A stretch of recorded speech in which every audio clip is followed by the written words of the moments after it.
Hey, who'd you talk to? What's going on? It is me. It is me. It's Mike Lepre, King Mike L. This is Legit Paranormal, brought to you by legitpodcast.com. It is Sunday night, 7:06, a minute late. That is not bad for us. The date is 121221. Live it up, you math geeks. Joining me as always, the genius Kev. What's up, Kev? Hey, how's it doing? How's it going, King?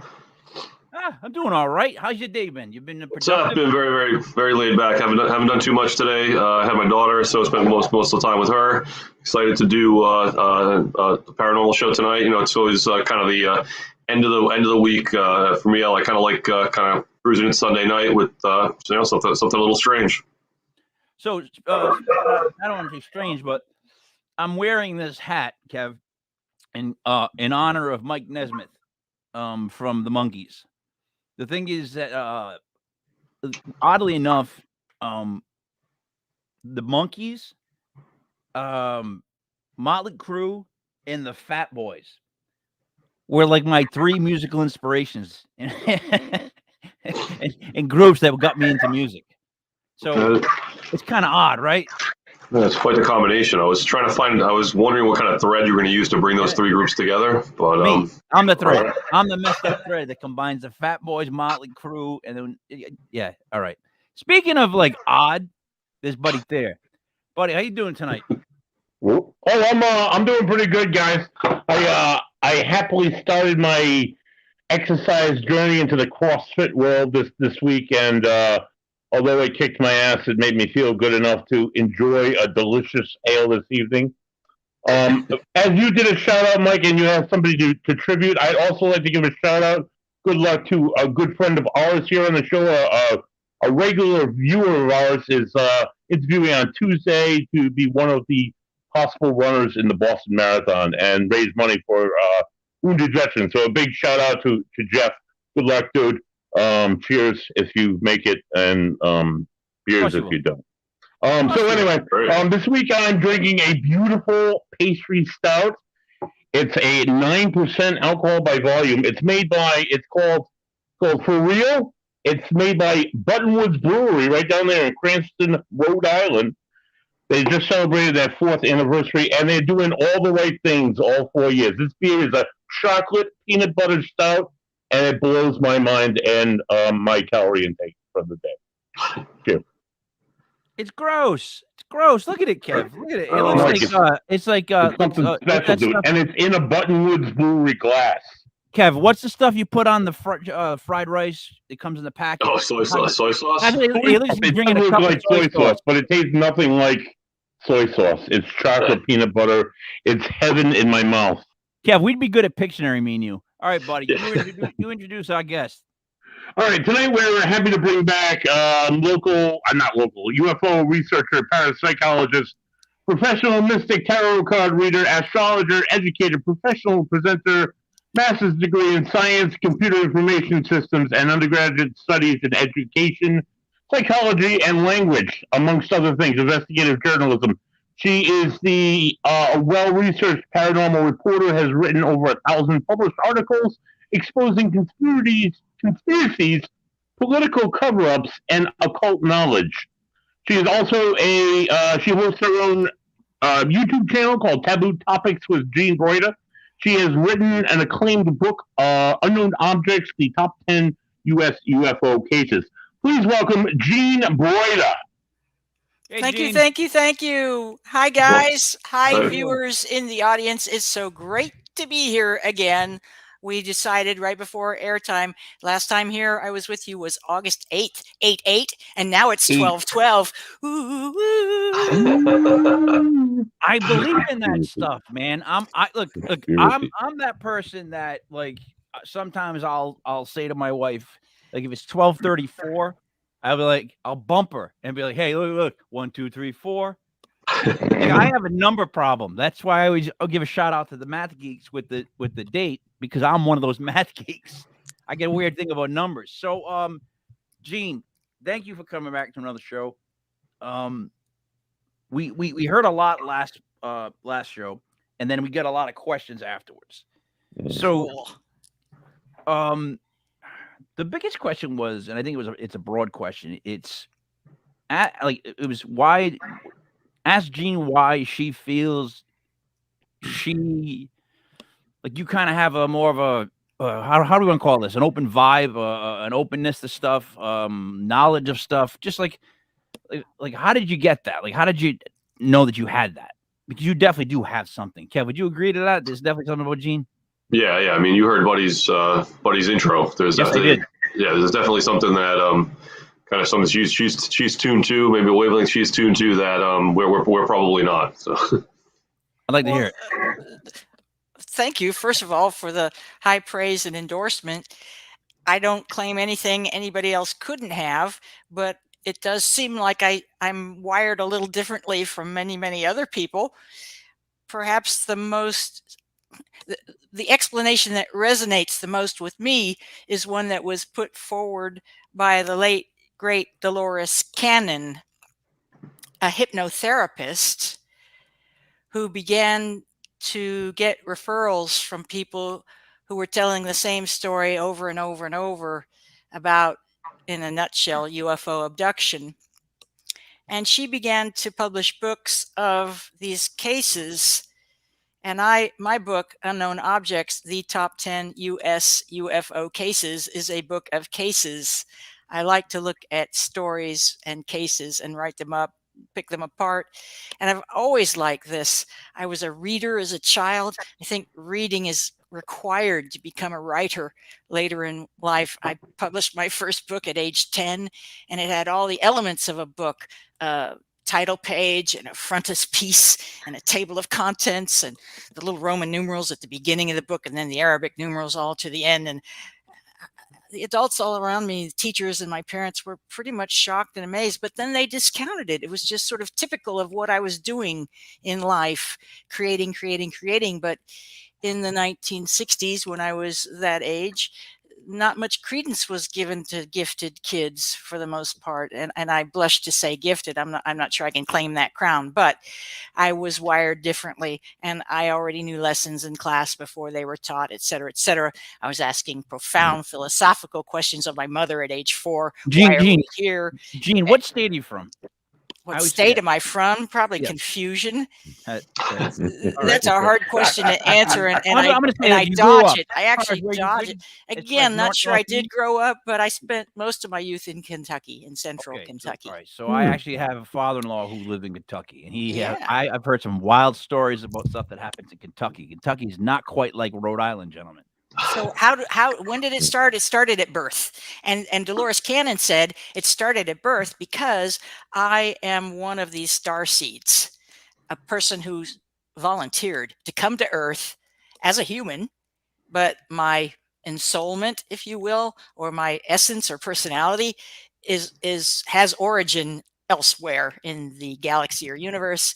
And I think I know where that is, but I don't talk about it a whole lot because people think you're utterly whack to think you don't come from Earth. I love Earth. I love Earth very much, which is why I came here, but Gene, if you're going to go, double down. If you're going to go into something, just double down and say what you want to say. If that's all right. Well, so why do I think in a nutshell, to wrap it up, I won't say nutshell again. To wrap it up, Dolores Cannon said 3 waves of these star seeds. I would be first wave, born in the mid-1950s to mid-1960s, and then second wave 20 years later, and third wave 20 years after that, the so-called indigo children, big eyes, super smart, hybridized. The whole theory behind this being that the aliens are interbreeding with humans to create a monster race, a hybrid that's the best of both. I'm very dubious about the validity of that hypothesis and the reasoning behind it. Why would aliens want to do that? Of all things they could do, it just doesn't. No, we talked about that. You know what? Gene, we've talked about that on this show multiple times, right, guys? We would say, Kev, where it's like, well, there's got to be something that changed evolution, but we can't quite figure out what it is. So, Kev, what do you think? Yeah. So I remember I think the last time we spoke with Gene, you were talking about aliens maybe seeding the human race all the way back to like Egyptian times, and to help us, I think to help extract raw materials. I think gold was specifically mentioned, and I guess if was it that kind of I don't know if interbreeding is exactly the right word, but was that kind of thing going on back then? And it's in like now the star seeds are a different type of thing, or am I missing or am I missing part of this? Well, that's a great question, and I'm happy to clarify that. So the ancient civilization that we can attribute the very first mention in human history of ET is Sumer, and it predates Egypt by, I don't know, tens of thousands of years, maybe. Don't beat me up if I'm wrong, but it's well before, okay? And the Babylonian Empire was in there too. So we have Sumer, Babylonia, Egypt, and that's the progression of those civilizations. We know that Sumerians left writing, and you are spot on that we humans were bioengineered in the Sumerian days, ancient time ago days, to slave in the hot African sun for gold. They wanted monatomic gold to save their planet's atmosphere, a project which ultimately failed, but they established a toehold on Earth, and many people believe or consider that they might still be operating here. Why would they leave? We still have gold here and stuff, although they don't have a planet to go home to. Maybe they live here now, don't know. In any event, the star seeds are a much more recent phenomenon. As I say, first generation of star seeds elected to come to Earth from other planetary systems throughout the universes to raise consciousness, spiritual knowledge, and help humans stop trashing the planet and reduce the threat of nuclear annihilation. Those kinds of things. Treat each other well. Don't trash the planet. Don't blow up the planet. Basic stuff like that. And, Gene, quick question. And that's why we're here. Gene, quick question. These aliens, right? These people that could be living amongst us, which it's obviously possible. My issue is this: for them, this is it. Like this is as good as they could do. Like this is how they want to spend their time living like us. You know what I mean? I think we're a prison planet and they're prison guards. It's like what do they call it? You have to go to Alaska, hardship duty. It's hardship duty. No, I don't. What I'm saying is I have a hard time with that. When people say, the lizard people live amongst us, they're part of the elite and all that stuff. I just say to myself, well, then the elite's not very good. Like they have low standards. They just don't care because they they're just not very adopted good. a mutt. They just like pop. Even good science can go bad. Maybe humans are. In fact, I've read a source that is very intriguing. I don't know how much credence I give to it, but I entertain all theories about human origin. The idea here was that the Sumerian version of human creation is somewhat simplified, or at least, what's that word when you take something large and make it smaller? Condensed. It's like Reader's Digest condensed version. That there was a lot of trial and error in the genetic lab to get to humans, and that some of those genetic mistakes are depicted on the Egyptian tomb walls. They were looking back historically and saying, yeah, in those days, back in the days of Sumer, they grafted animal heads onto human bodies. I mean, this is crazy stuff, but who knows? But I could also see people being so ridiculous back in the day, Kev, that they actually cut the heads off the animals and wore them in some sort of like smoke a bunch of pot, dance around fire type thing. Did you see Stargate? Yeah. I'm not where the mask is, the animal head is a mechanical mask, like a transformer kind of thing, and it retracts, and it's basically armor. It's an armored helmet. That's that awesome. appears like an animal head, and then it retracts, and it's very cool. DG totally recommend Stargate, which is a mix of fact and fiction. It's really well done, in my opinion. The other question I had too is the person that was the psycho hypnotic, whatever we want to call this, and she talked to a bunch of people, and they all had abductions, right? Several of those, The Dolores Cannon was the one about the starseed theory, and so much more. She did a huge body of work. She left. But here's a real quick question: when one person gets a bunch of people to all say the same thing, let me rephrase that because I just made it sound like she's making them. When one person has an experience with a bunch of people and they all say the same thing, why is it that we immediately look at to say that it's all the people that are the same, and not the woman? Because the woman might just be like, she's just, it's on her end. You know what I'm saying? Like, that's my problem I have with it. No, I don't. I'm sorry, I don't understand the question. But the first part of it I get. If a whole bunch of people say to a hypnotherapist under hypnosis the same story, then what? I'm sorry, Kev. Yeah, then what? Is that saying that it's like that's go ahead, Kev. You know. So are you concerned that there's like a little maybe coercion there? Like, like in other words, it's like she's just making it up. She's just saying all these people told her all these things. Or she's leading them down a certain path with the questioning, maybe. I don't know. I'm suggestion under hypnosis to say stuff. Well, that's always possible. However, thousands of people will stand up and say that we are wrong about that. Well, I'm not saying. Look, I'm not even saying I'm right now. I'm not even saying. I'm just saying to you, there's thousands of people who say that that she's the real deal. Gene, that's all I know. That's all I know. I'm fine coming off ignorant. Me too. Why not be a little ignorant, a little dumb for a little bit? What I'm saying is, I'm just telling you what the thought process is when people immediately hear things. So it's good to be skeptical. I'm totally skeptical. So, all right, I get that she, this woman though was obviously special because I did read something on her, and a lot of people have like special like encounters with her. So very special. I take that. That to me is like, that's what I take serious. Like when people have encounters, physical, personal things, I hold a lot of weight to those. So, did you have a lot of like moments with her? I never had the opportunity to meet her before she died. All right. I got pretty close to her. I've watched a lot of her videos. I've met her daughter, who carries on her work out of Eureka Springs, Arkansas. Okay. Yeah, she was. Yeah, I was watching that. Kev. Yeah. I know you've been waiting, so go. No. Gene, what I was hoping you could get into a little bit was I know you did like a kind of a long form interview with someone about alien influence in world government. Now we probably don't have the same amount of time to go through the whole thing, but maybe could you talk about that a little bit for the people that are watching? I can talk at great length about it, so let me try to be brief. It is probable that if aliens have been involved in human affairs since there were human affairs, that they have been influencing governments to greater or lesser degrees. Queen England.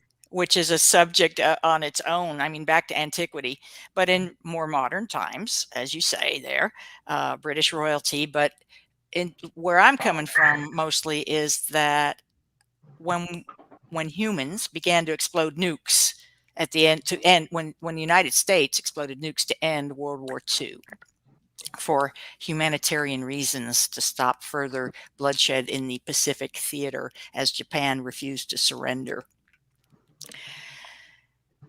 At that time, UFOs started to show up in force, and there is a theory on Ufology Street that at that time, various ET representatives met with various heads of state in the world, including then President Truman in the United States and his counterpart in certainly USSR and China. Those would be, I guess, China, whatever any nuclear power at that time, or Germans. It would be German. In fact, it was the Germans. It wasn't Chinese. It was Germans. China may have been involved, but I know for sure it was U.S., Soviet Union, and Germany were almost certainly had ET contact, and it was two different delegations, if you will.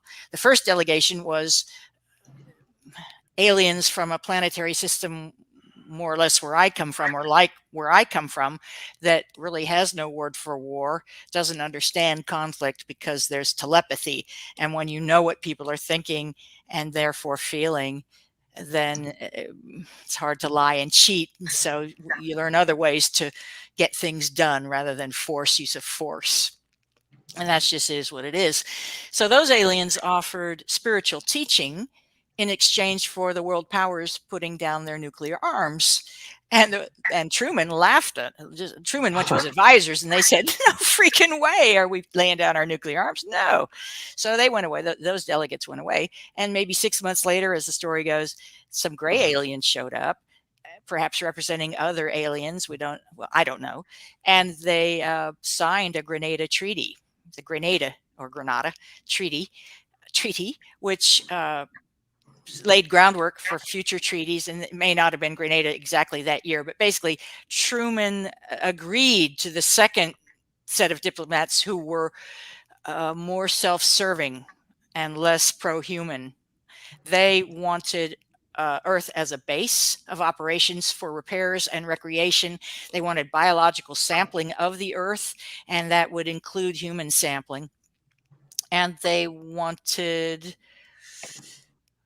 well, that was about it. Bases and R&R and sampling. Those are the big three things. And Truman and then Eisenhower, this went through the presidential administrative change. And Eisenhower took over. And of course, he was an experienced and well-regarded war hero, a general of great renown and repute.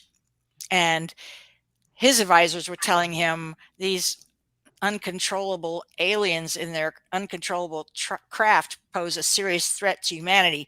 And the aliens aren't saying anything about that we know of. They're just saying, here's what we want and here's what we'll give.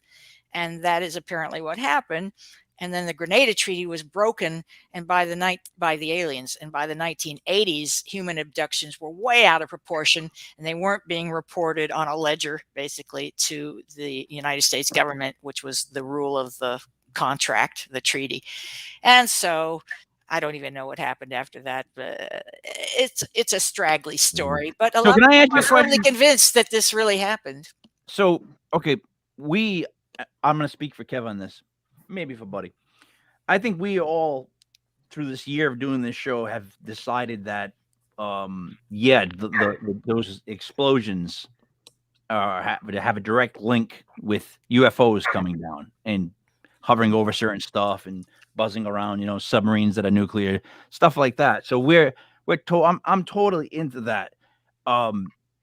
My question, I guess, is, so do you think that those explosions brought the aliens here, or were they already here, or is this a different group that came here when we did the explosions? I think that's a great question, and it was some of both. I think aliens here monitored back home and said, alert, alert, alert, and that other aliens who noticed a disturbance in the force arrived on their own and said, oh, those darn humans. I believe that. What won't they think of next? It's like having a puppy that just messed all over your living room. It's like, oh, what are we going to do? Gene, we'll hover over Malmstrom Air Force Base and disable all their nukes. Maybe that'll teach them who's in charge. And that's a chapter in my book. So taking offline of nukes at Malmstrom. And, that has an influence on government. Intervention of that nature, nonviolent intervention, has an influence on government. But to get back to the previous question, which was about alien influence at top levels of government, I think there is actually going on back to Sumeria. I think there is and this gets back to the monarchy of England. I think there has been descension, as in generation after generation after generation, descension of royals and royal blood, and those humans had interbred at some point way, way, way, way back with Anunnaki, or some other kind of alien. Different parts of the world, different kinds of people, different races. We have the 5 root races: white, black, yellow, red, brown.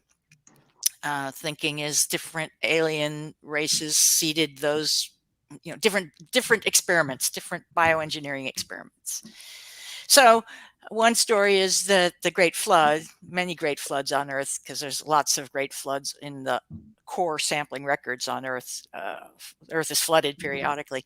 But the thinking was that the Nephilim, who were fallen angels from what I think to be a spaceship, who had interbred with humans and created these giants. The Nephilim were giants that were created by interbreeding between the Anunnaki aliens and humans. Good science gone horribly wrong. And the giants ate everything on Earth. They ate wild things first, so forest stuff. They ate the plants and animals in the forest, and then they moved on to the pasture land, which the Anunnaki had just taught the humans to do.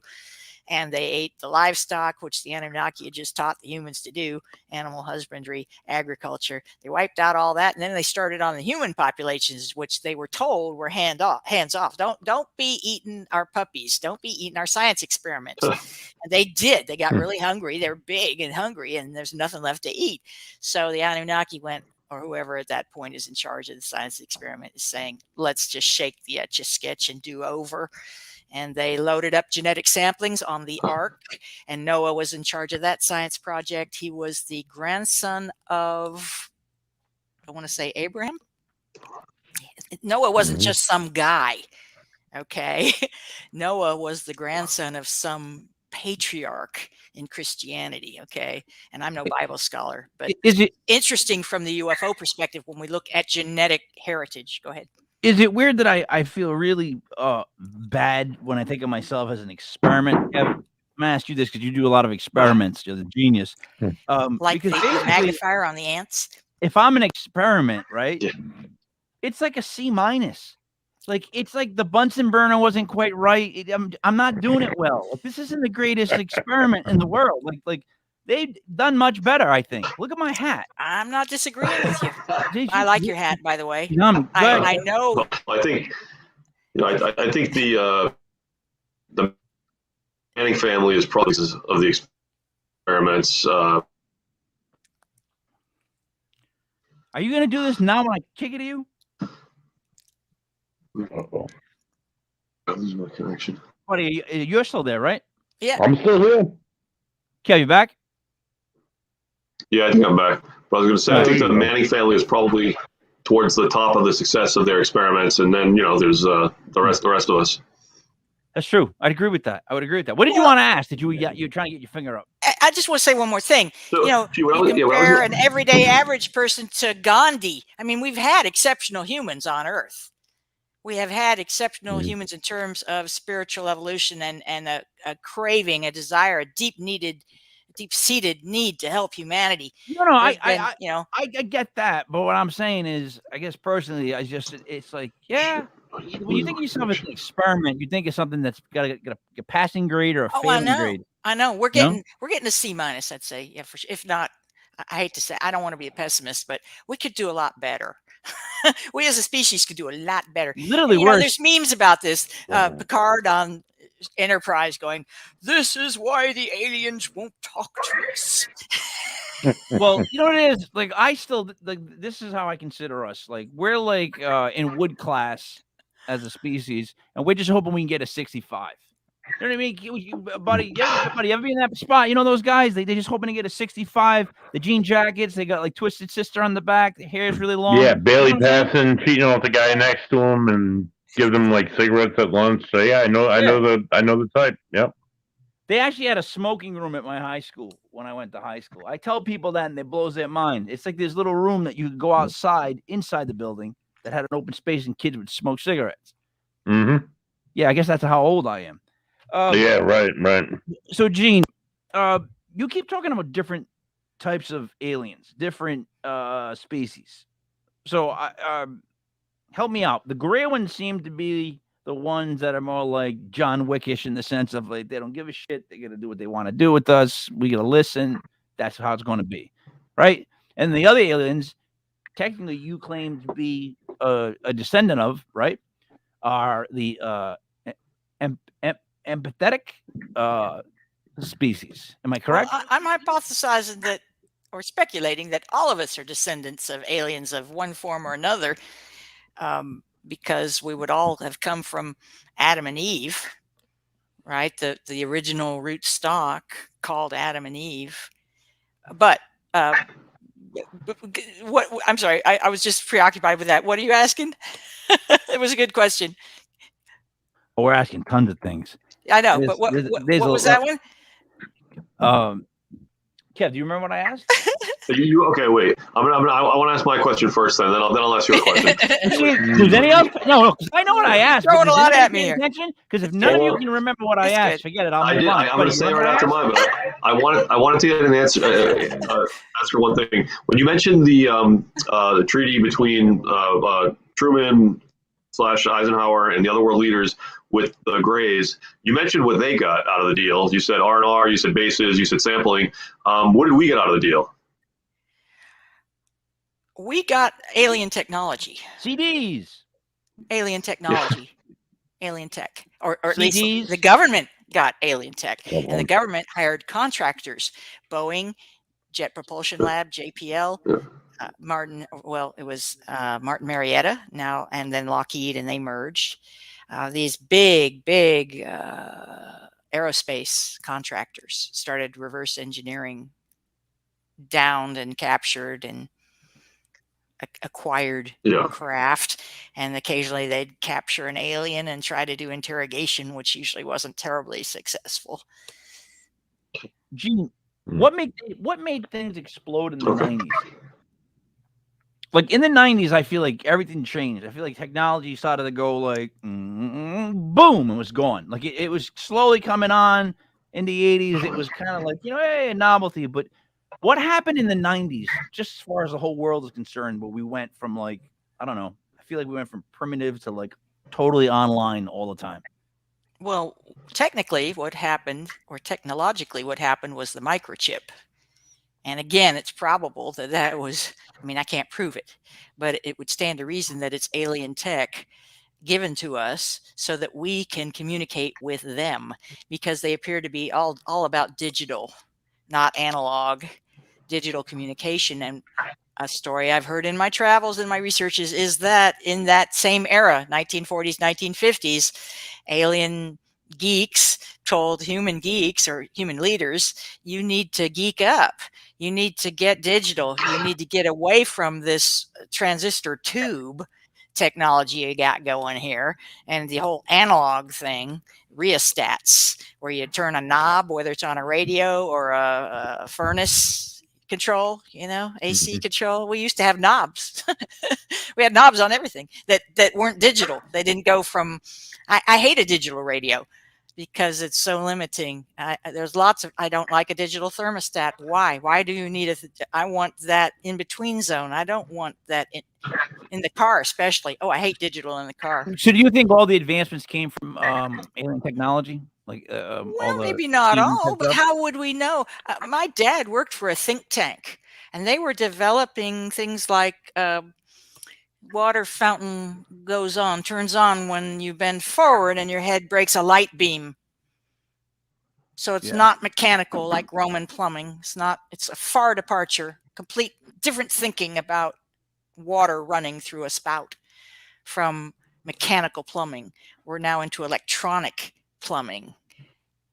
And they worked on plastic as a lake liner to create vast artificial lakes. And one theory is that the DUMBs, the deep underground military bases, have artificial lakes under there to help sustain life underground. And was my dad working for a company that was working on technology to help build DUMBs? And were these ideas given by other intelligences as suggestions on what we might be using our time to work on instead of killing each other? Or in fact, the DUMBs are designed to protect the elite, right, the Illuminati, from utter annihilation if they do start lobbing the nukes, which I don't even think that's possible. And I'm thinking maybe it isn't nukes. It could be an EMP, electromagnetic pulse from even a natural source. Why not have provision for continuity of government, whether it's provoked by ET intervention or influence or not? But there's another story about Valiant Thor in the early 1950s. A lot of this went down in the 1940s and 1950s, and that's why I dwell on this period of time. Can I say one thing though? Is it possible that they gave us some bad technology to keep us on our toes, like the laser disc, or long live the 8-track tape, which I still personally have one in my house. Like even just record players, like we've gone away from what's like got a great sound to a clean digital, precise. There's no mistakes. Like recording nowadays between recording in the 90s when it was on reel-to-reel tape, it's totally different. Totally different sound. Let's talk about the phonograph. Thomas Edison. Thomas Edison claimed he was influenced by angels and in his sleep. Okay. He invented stuff, and many inventors around the world were inventing the same things at the same time. So perhaps ET was trying an experiment. Let's give him some inspiration to invent some cool stuff and see what direction they take it and how long it takes them to get there. Just we're logging all this. We're scientists. We want to see what goes on. And so it wasn't fast enough when the nukes started going off, and they went, "Oh, holy simoleons. We got to step in with a little stronger technology." Buddy, Thomas Edison, did he drink? Yeah. Was Thomas Edison a drinker? I don't think so, Mike. I think he just spent a lot of time in the lab. He had more inventions than probably any other American in American history. I think you're right. All right, so here's my question. But on the other hand, he claimed inventions that his employees invented. Oh. Like your giant, Mike, he was from New Jersey. And Nikola Tesla was one of his employees until Tesla had enough of Edison. Tesla's fantastic. Was Tesla I always say, can you consider Tesla the smartest person we've had? I mean, one of the smartest. I guess maybe Leonardo da Vinci.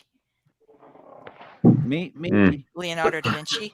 But you know what? If this is a sports show, I'd be like, yeah, but my guy's got a chance. Like my guy, and we can talk about how my guy could be the best. Right, Kev? You'd have a list of like 12 smartest people that ever lived. We do the whole thing. But Gene, something you were just talking about seems very, very interesting to me, and it's how you said that a lot of people are inventing the same things at the same time. Like even when the Wright brothers were doing their flight, it was also happening in Russia. With you had Edison, you also had obviously Europeans, and you had like Marconi doing his stuff. Yeah. Yes. And it's that stuff that's kind of fascinating to me. So your theory was kind of that the possibly extraterrestrials were influencing through dreams. Is that where you were going to, or how did you like? Absolutely. That's a basic tenet, if you will, of alien communication, is that they will, especially if you ask when you fall asleep, if you say, "I am open to communication, especially helpful communication while I sleep," benevolent ET. Now, as a Wiccan, a spiritual practitioner and magician, before I would ever make an appeal like that, I would set up magical barriers around me. Pentacles, in my case, I would surround myself with a field of pentacles so that bad entities can't come in and possess me while I'm sleeping. We don't want that. But I get a lot of inspiration as I sleep, or even as I'm awake. An idea just occurs to me. It just pops in my head, and I get very excited about it, and I want to write it down or act upon it pretty immediately. And if I don't, it will fleet away. It will just flit away. I get a lot of ideas all the time, and I think that's true of all creative people. That's the creative drive, the creative impulse. I have that with jokes. And Mitch Hedberg once said sometimes he comes up with jokes and he has to go get a pen across the room or convince himself that what he just thought of wasn't funny. Wasn't that funny enough to write down anyway? Like that's like how he was. Like he was just like, I'm lazy about it. That's the problem with coming up with things all the time. Is like it's tough to write it down. Kev, I know you keep trying to point. And you keep freezing up. The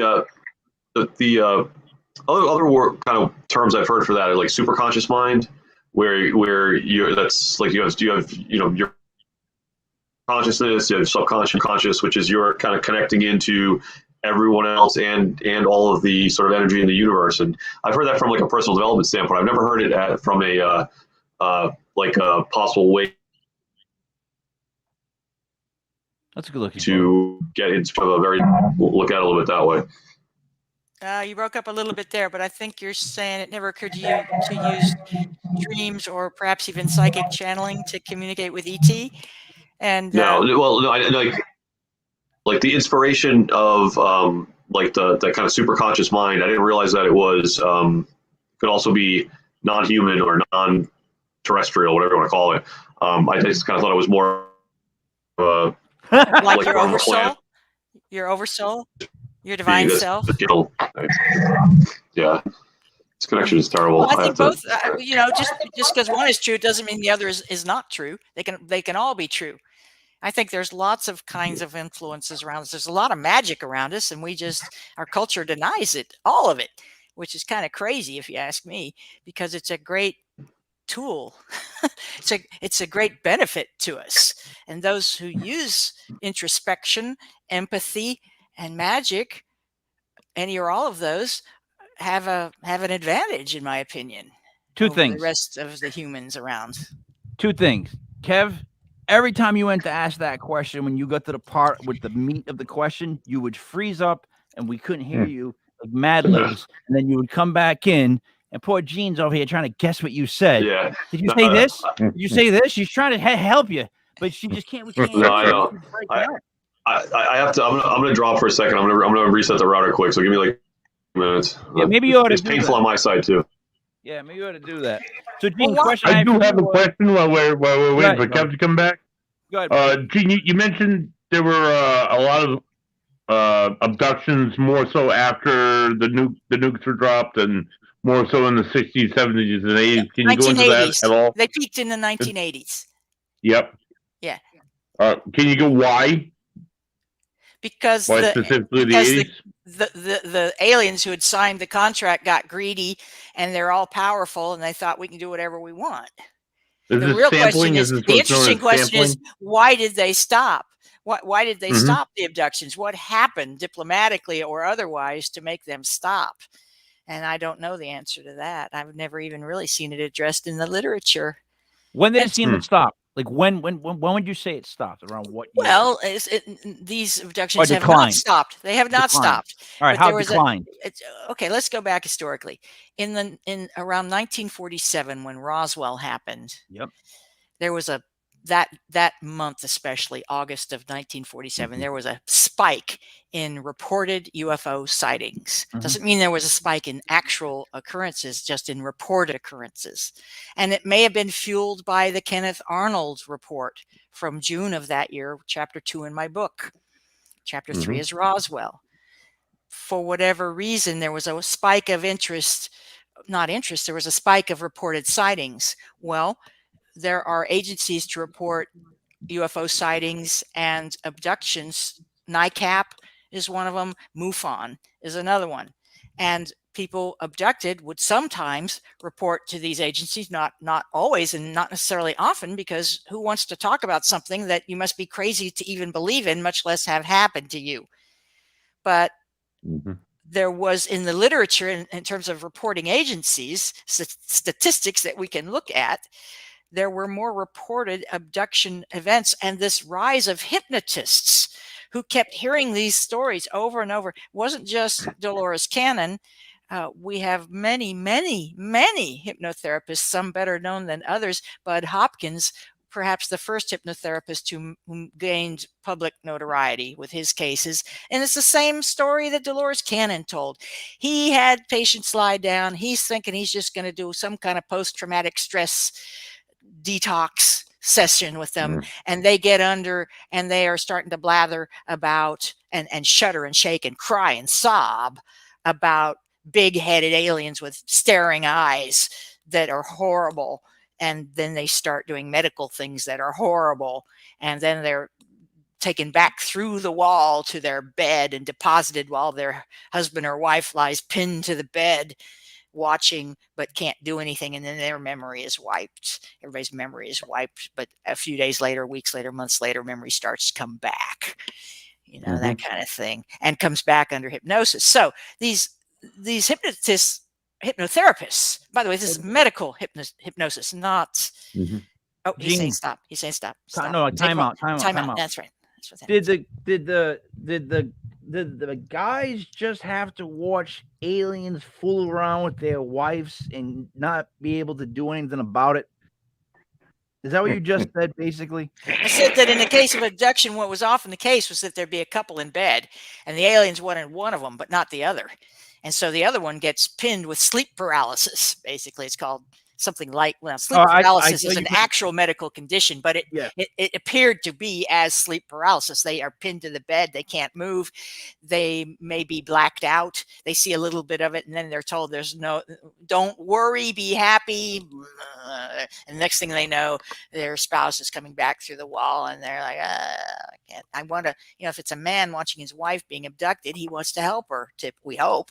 And the women are just cowering.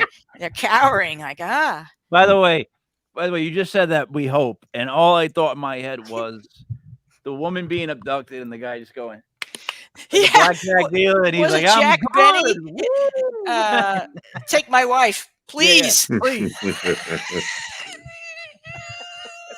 All right. That'd be a great thing. And then there's humans who said, I was abducted. I didn't want them to bring me back. Don't take me back there. I got bills to pay. I got a terrible life back there. So here's my question then. Hey, Kev, when you go to bed and you said if you're open to something, that's how it happens. Now, that scares me because if all it takes is someone to go, yeah, hey, you know what? Aliens come visit me tonight. That might actually happen. See, I'm terrified by these things. I don't want to. It won't happen. If you're terrified, it's not going to happen. There it is. Bang. So being like woefully ignorant. It's by invitation only. There it is. For a positive being. A negative being will try to possess you no matter what. But that's on you, dude. If you live in a haunted house, you're taking your chances with ghosts. No, I live in a nice little Italian neighborhood. Seriously, any kind of evil spirits we get rid of a long time ago with the Malak. Go ahead, Kev. How you feeling? Kev? Hopefully it connects a little better. All right. All right. You're good. Sorry. So, Gene. And by the way, just for the listeners, I am Gene Broida, Broida. I wrote this book, Unknown Objects, the Top 10 U.S. UFO Cases, on Amazon. It's a free read with Kindle Unlimited and priced right for Christmas if you know people who would like to understand a little better the history of why you must be crazy not to believe in UFOs.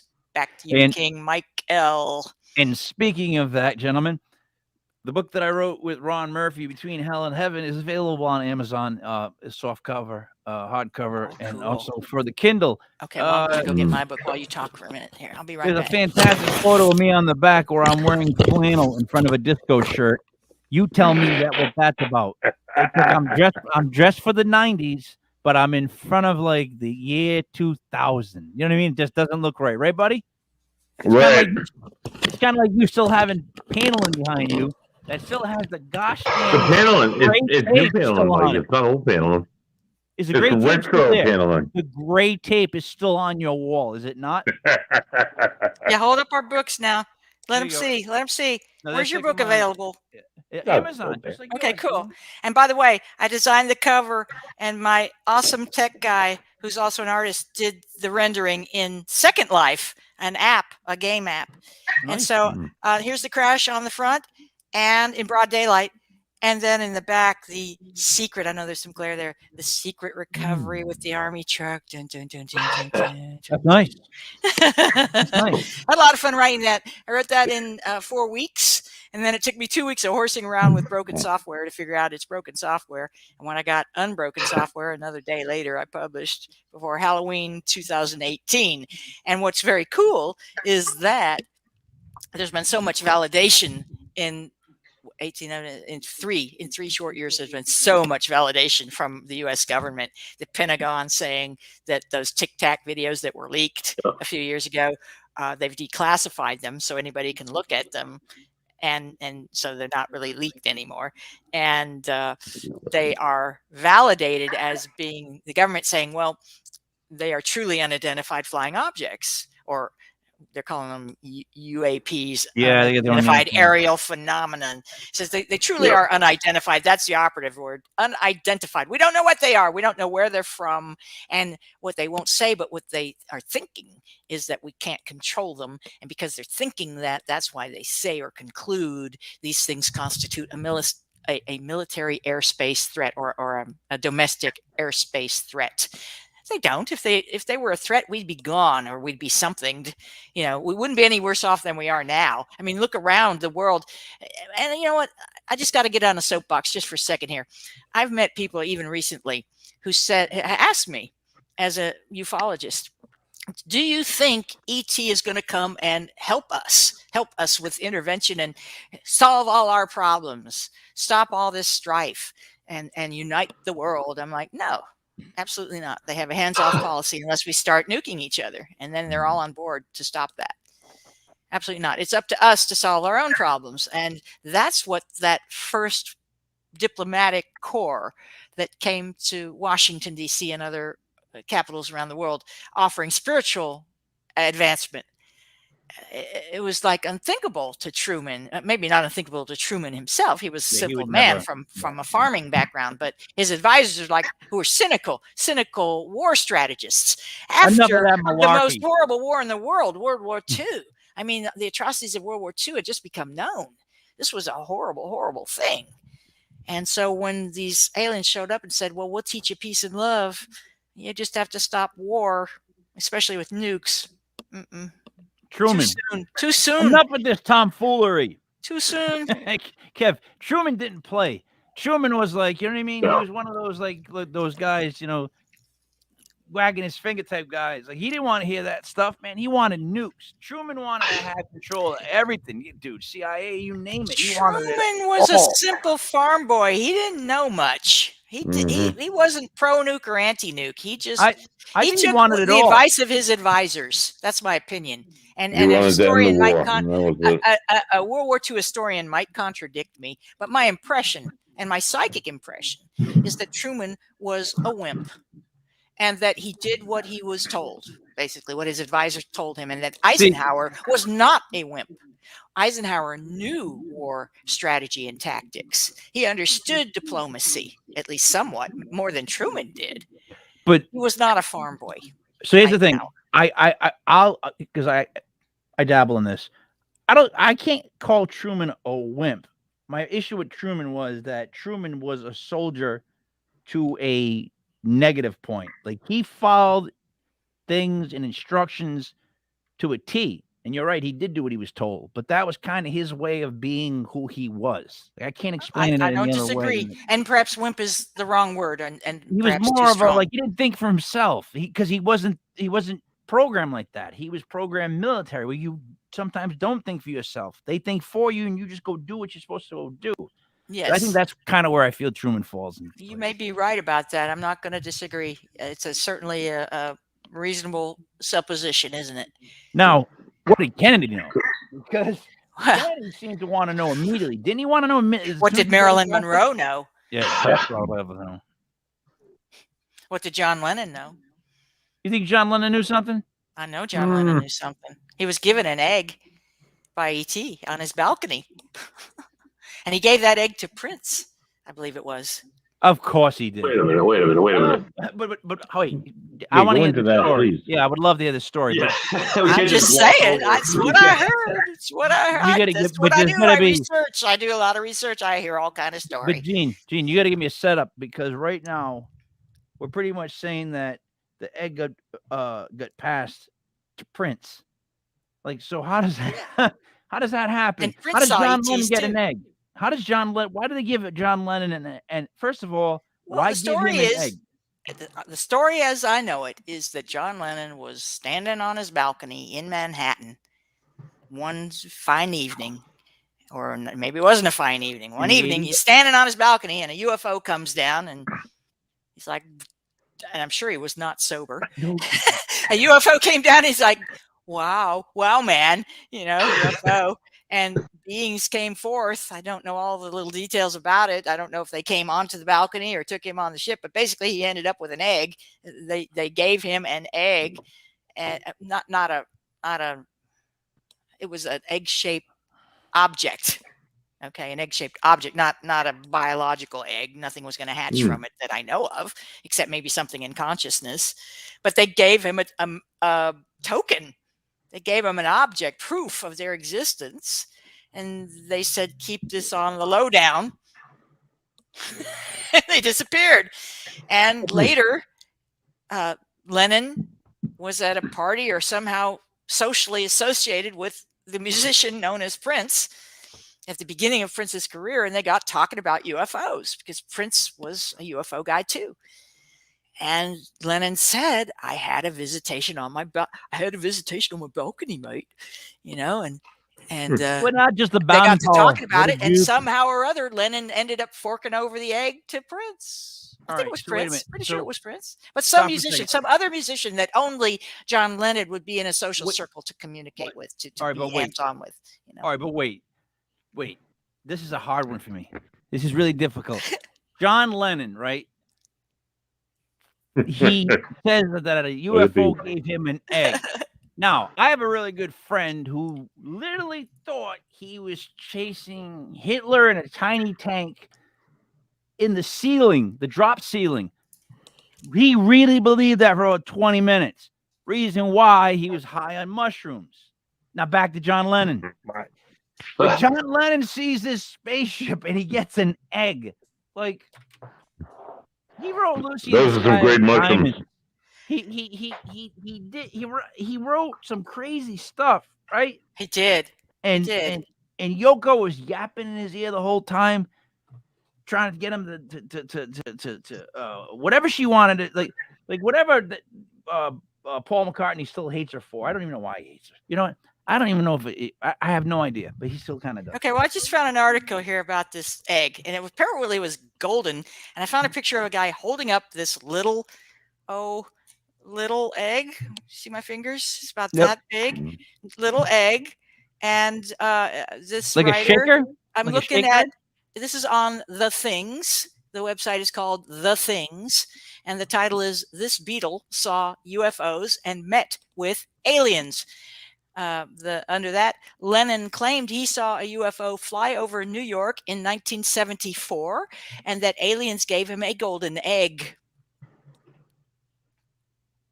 On the 23rd of August at 9:00, I saw a UFO.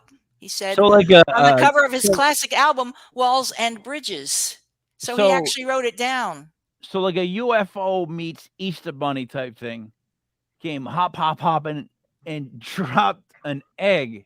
Literally an egg-shaped thing to John Lennon. Here's the story. According to History.com, Lennon was lying in bed naked when he suddenly got the urge to walk out onto his balcony, where he saw a flying disc with white blinking lights and a red light blinking on top.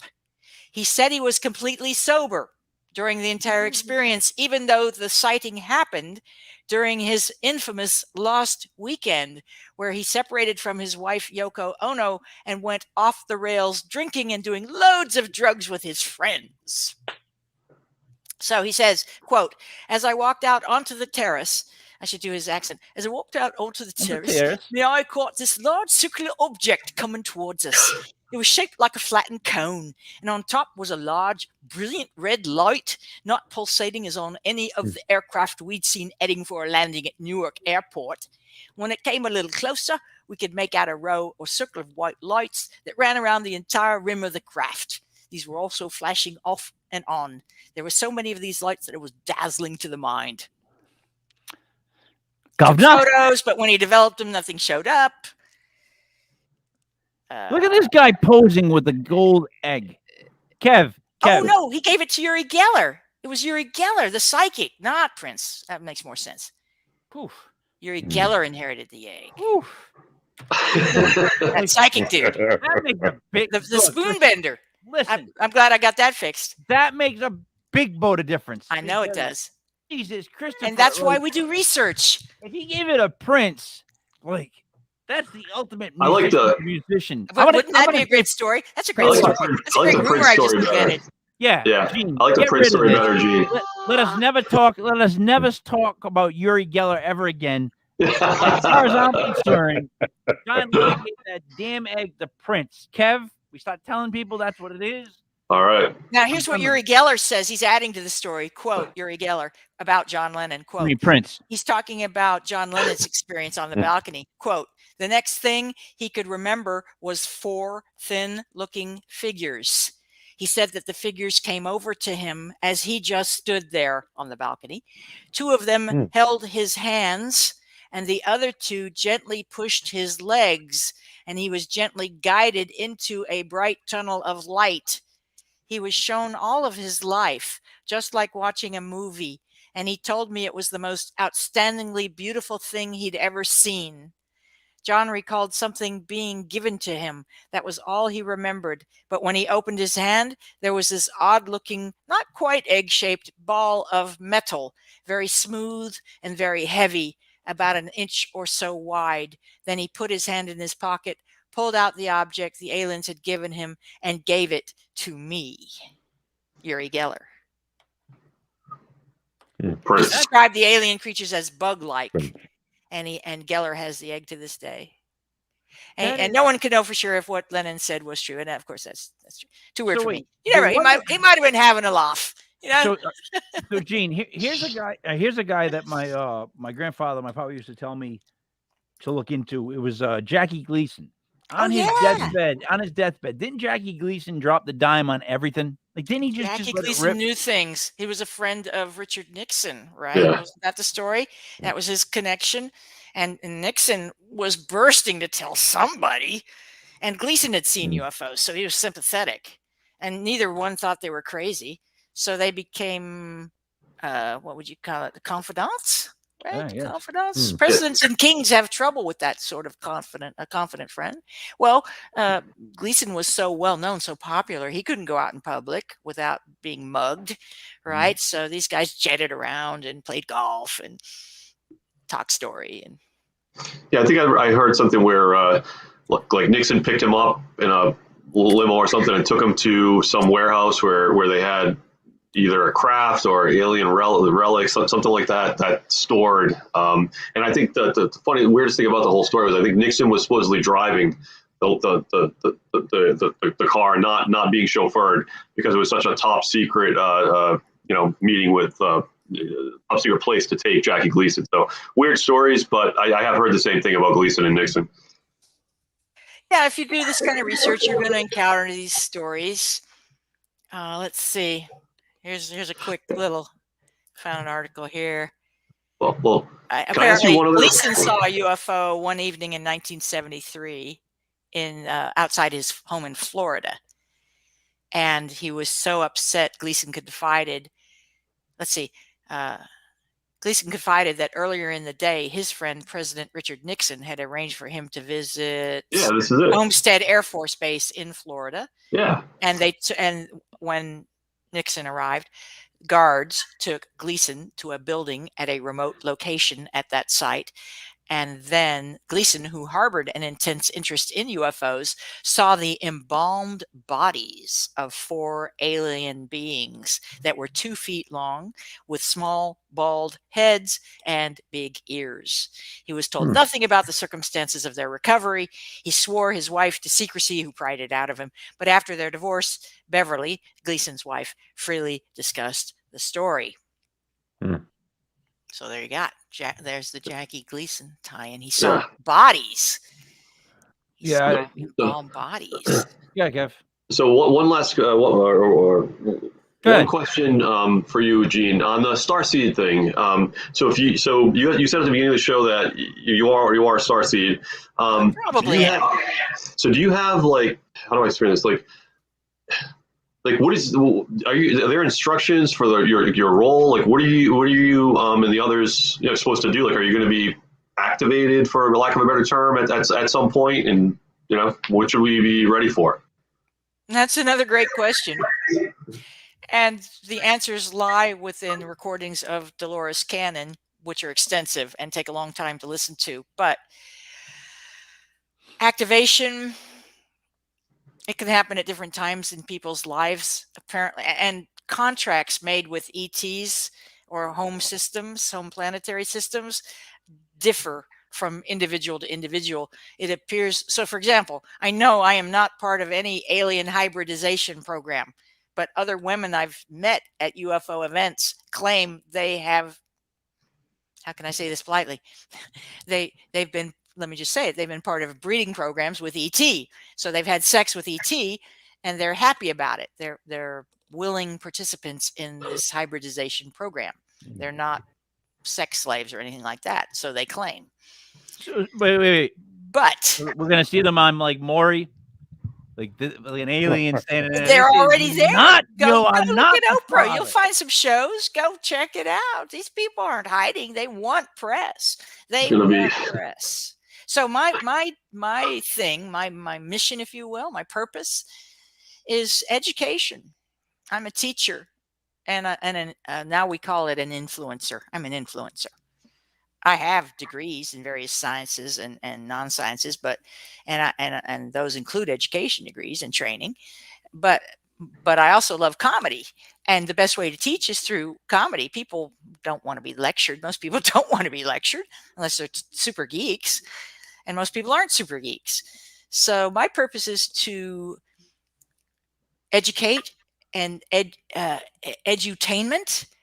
Provide edutainment, but also there's a thinking that beings who are in human bodies, people inside, beings from other places inside human bodies who came as starseeds, may only need to exist to have a rippling effect in consciousness and in vibration on the sphere. I could stay at home all the time and I would still be having a positive influence on the planet. But when I go into a room of people, the effect is noticeable.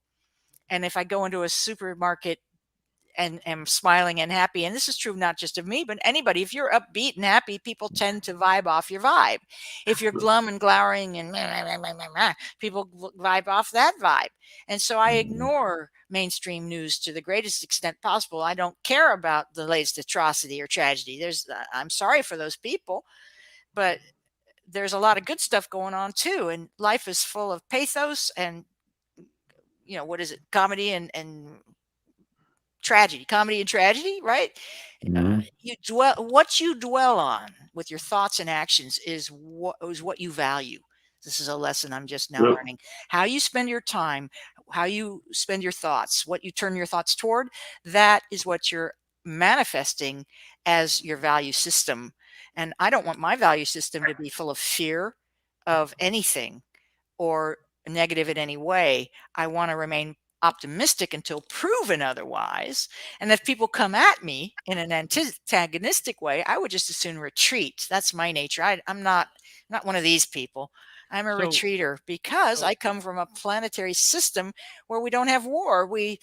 If you don't get it, if you can't meet my mind, if you can't understand where I'm coming from, if you can't communicate effective with me in terms of not only what I'm saying with my mouth, but my intention. And by the way, masks destroy human communication. It's part of the dehumanizing of our culture, as far as I'm concerned. And I refuse. I only wear them at the medical office when I have to, but elsewhere I lead by example, which is what leaders do by not wearing it. And in my neighborhood, in the heartland of America, it's not that it's a bipartisan issue. It's that everybody's just fed up with it. We're fed up with the whim of government. Today, tomorrow, yesterday, the toppling of economies. We're tired of it. We need some normalcy. We don't want a new normal. We want the old normal back. There was nothing particularly wrong with the old normal. We were okay with it. Now it's probably gone forever, but at least some resumption of our civil rights would be nice. And I'm starting to stump here, so I'll stop. So, Gene, let me say this. Things will never be as good as they once were. Once you go through one door, that's it. You're officially in there. Secondly, what I can say about comedy is this. Norm Macdonald, who passed away in September, would say this: no one wants to laugh with someone they think is so much smarter than they are. Like, you have to be able to poke fun at yourself or allow that to happen to be relatable to someone. It's really hard to be the smartest guy in the room and then try to be funny. That just doesn't work. They don't want to laugh at you. So right, there's nothing particularly funny about great intelligence, which is why I also wonder. I know I just cut you off, but I have to wonder if ETs can even feel feelings. Do they experience feelings? Can they laugh? Do they actually? Are they just imitating how the muscles in the face change? Are they studying us to see? I mean, I can pretend to be happy. Wait, yeah, but here's the thing. So, all right. So here's where I start to sound crazy, and I might as well. We're at this point. Hey, we're at the end of the ride, so go. I believe humor, laughter, is actually something that's uncontrollable, and that is an energy that if you can give somebody for even like a minute or two, it changes like a day. It changes hours. And laughter is something where sometimes you can't not laugh, and that's the greatest feeling in the world. You see something, it hits you in the stomach, and you're just like, "I'm not gonna laugh, not gonna laugh, not gonna laugh." You're like, you can't not laugh. You know what I mean? You're like, "Oh, that's stupid," but really, you want to just die laughing. So it's like I feel like laughter is the one thing that I think is I swear to you, I feel like it's universal. I feel like if there's one thing that everyone can feel, it is one way to communicate is through laughter. It's the best medicine, and that's why great speech makers and orators start with a joke. And what Norm Macdonald was talking about, as you may know, is something called self-deprecating humor. That's where someone overweight comes out on stage and says, "Let me just speak for what's on all your minds. Yeah, my diet didn't work." Just or something. I mean, that's not even very funny, but just but that's exactly some reference to totally. But Norm was a genius who would let people think he wasn't. Yes, until he wanted because to he was reveal self-deprecating. He used a lot of self-deprecating humor where he put himself down. You put yourself down, then people feel you're approachable because you don't take yourself all that seriously. He once threw $60,000 into the Atlantic City Ocean. Wow. $60,000 because he was gambling so much, and he needed like a wake-up call, and he wanted to prove that like money wasn't real. It was like a whole weird like story. Have you heard about it though? Yeah, I think part of it was also that he figured if he just threw the 60 grand in the ocean, it would be cheaper than gambling it all away, because then he would have gambled even more after that. So it was kind of a strain. You got to be nuts to throw 60 grand into the ocean, but he did do it. So that is like a weird messed up fact about him. See, I think people like that, Gene, quite honestly, are different. Like there's certain people. He was different. Norm Macdonald was different. And so was Robin Williams. Yeah, but Robin Williams was troubled. Like Robin Williams, his humor came from a lot of pain. I think if you can go that fast with humor where you're constantly dealing with stuff, you're kind of coming from pain because you're never stopping. You're just never taking a breath. And Robin Williams never took a goddamn breath. He just went boom and kept talking. It was joke. So like I loved him, but I always felt bad for him in a weird way. Me too. And then he killed himself. Yeah. Hey, speaking of gigantic dogs at 11 months old. Hey, Kobe, take a hike. Yeah, that's my dog. 11 months old. He's about 120 pounds probably. All right. Kev, what do you want to say to wrap it up before we pass it over to Gene? No, it's phenomenal. I love Gene too. This show was great. The last one was great. I think we should have you on every couple of months, because every time I learn a bunch of stuff that I had never heard before. The John Lennon egg thing, completely new. A lot of other stuff you said, I love it. It just kind of opens my eyes. So thank you for the free-flowing conversation, the exchange of ideas, and hopefully we'll talk again soon. Thank you so much, Kev. You really are a genius, dude. You asked some great questions. Despite all the tech difficulty, it's been a real pleasure. Yes, and I'm really glad you asked the questions you asked, because they were provocative and I learned stuff too. I mean, that's what it's all about. Teaching each other, helping each other out. If we don't have that, we've really lost our humanity, in my opinion. Yeah, exactly. Buddy, what do you got? Gene, you've been an incredible guest. Being a ghost guy, I really appreciate hearing the other side of the spectrum and hearing something from UFO people. And just, you leave me speechless each time. So I look forward to having you come back on and being speechless. Next week, tune in. We have Mark Florentino. Sounds like an Italian name. He comes and he shares his views on how the universe really works based on his study and research of Einstein's unified field theory. He will discuss how the applications of Einstein's theory can be used to travel through space, renewable energy, and future technology. He will also talk about the connection to conspiracy theories, including UFOs and alien technology, like we also discussed this evening. So tune in, and they also have something to say about near-death experiences and relations to aliens and physics. Buddy, I will probably have no understanding of, but we'll blow my mind. Buddy, can I take a wild swing here and say that he's represented by the same person that we know was represented by? Right, exactly. That's why, because you just gave me a bunch of things. I'm confused to hell what this guy's even going to talk about. I'm blown away, Mike. I don't understand. I'm just going to be sitting here speechless. We might need to have Jean guest host this one because she might be the only one that understands half the stuff that Buddy just said. But I'm gonna have to start preparing. I'm gonna start preparing right after the show ends. I guess so. I guess I got to start working now. Jean, he's Italian guy, so there's two there. Yeah. That sounds like a great show coming up. That's true. Right? So, Jean, I mean, who doesn't love Einstein and all his theories? All crazy stuff that goes along with it. You know, Einstein said he was also influenced by or heard voices. I'm not a huge Celestial voices. Einstein. I'm not a huge Einstein fan. Einstein to me Each is to his own, said the milking maid as she kissed the cow. I know, but Einstein's like Biggie Smalls. Like certain people think he's the greatest, and I'm like, I don't get it at all. Like, you know what I mean? I'm like He has quotes about people like you, but I won't say anymore. I'm like but what kind of person am I? What does that mean? Because I'm more of a Tesla I'm not Tupac going guy. there. I'm not going there because we have had such a pleasant time. I'm not gonna ruin it now. Kev, how's that go? Do you want the truth or a pretty lie? Kev, I would be offended. Kev, I would be offended if I got offended. But I'm all right, Kev. I'm good with that one. Good. It's been a real pleasure to be here with you guys. I love your scene, your show, your positivity. I dig it. Thanks for having me back. Let's do it again. Thank you. Other than the book, what do you got? Other than the book, what do you got to wrap up quick with? It's just the book, so we'll do the book again. This book makes a great gift, and Christmas is coming. So is Yule, y'all. Hanukkah is going on right now. Look at what you're missing. Oh, that's me. 8 Crazy Nights. Move my freaking fingers. There we go. It's on Amazon. Show your book again, King Michael. Let's plug ourselves shamelessly. Yeah, shamelessly. That was on the CD, Kev. That Christmas is coming, peeps. That was you on know the CD. your relatives friends and relatives want some enlightenment here. Good stuff. And you're supporting great creators, right? A great channel here. You're supporting so many great things all at once. Don't you feel great? It's kind of like buying trees for $1. Look at this. It's another great Christmas gift, by the way, if you want to plant it, buy some trees. Everybody likes some trees. Yeah, absolutely. I'm getting all hyped up. All right. Well, Merry Christmas to all you guys. Merry Christmas.